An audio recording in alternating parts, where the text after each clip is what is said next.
Mga kardite yan, nag-ayos naman tayo ng emergency light. Troubleshoot natin kung saan ang problema nito, o nasa battery natin, 12 volts yan, 12 volts battery, o dito sa board yan, yan dito sa board i-check natin o yan o saan ang problema nito. Okay, yung mga loads, mga master.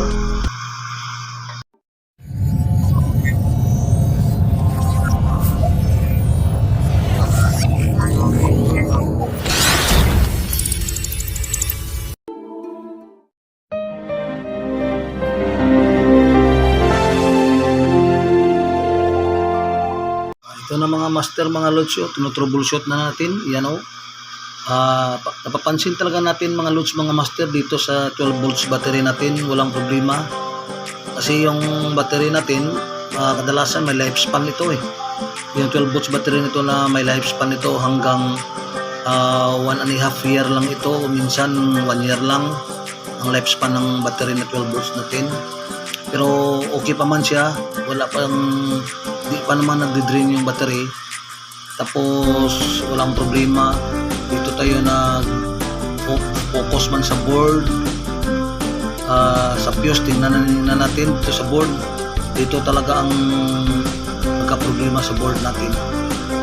Okay, kaya nga ayun, naayos na natin yung ano natin, yung emergency lights.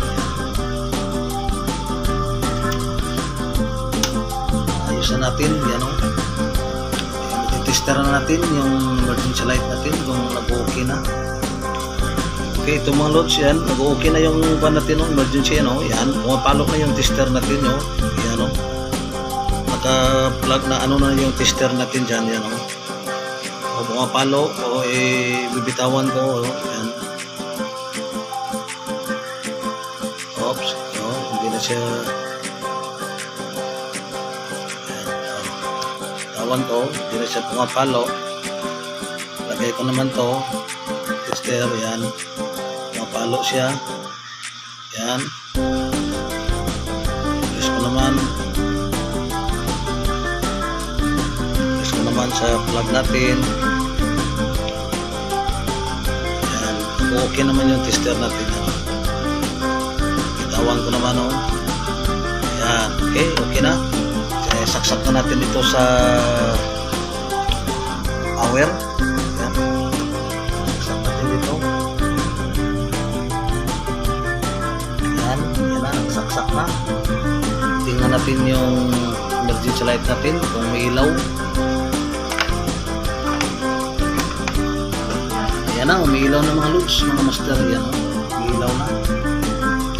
Yan, okay, i-on natin muna yung van green kung na umiilaw, yan. Ayan, umiilaw na yung green natin, mga loads, mga master, yan. Okay na ito mga loads, mga master, yung ano natin, emergency.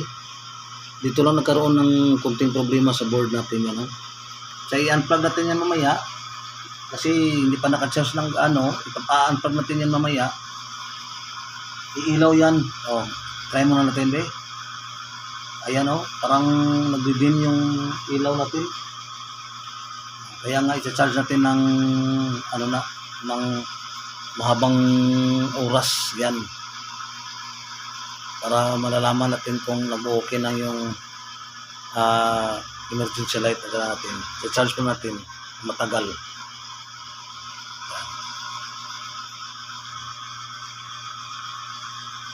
Nag-dim na kasi bago pa lang mga loads. Sa 20 minutes na pagcha-charge natin ng ating emergency light, atin nang i-unplug kung iilaw. Okay, ito tingnan yung mga loads, unplug natin, sa 20 minutes na pagcha-charge. Yan, may ilaw na, okay na. Okay na itong natin, emergency light. Ayan, i-plug yan, plug ta siya. Okay, maraming salamat mga loads, mga master, mga kardite. Okay.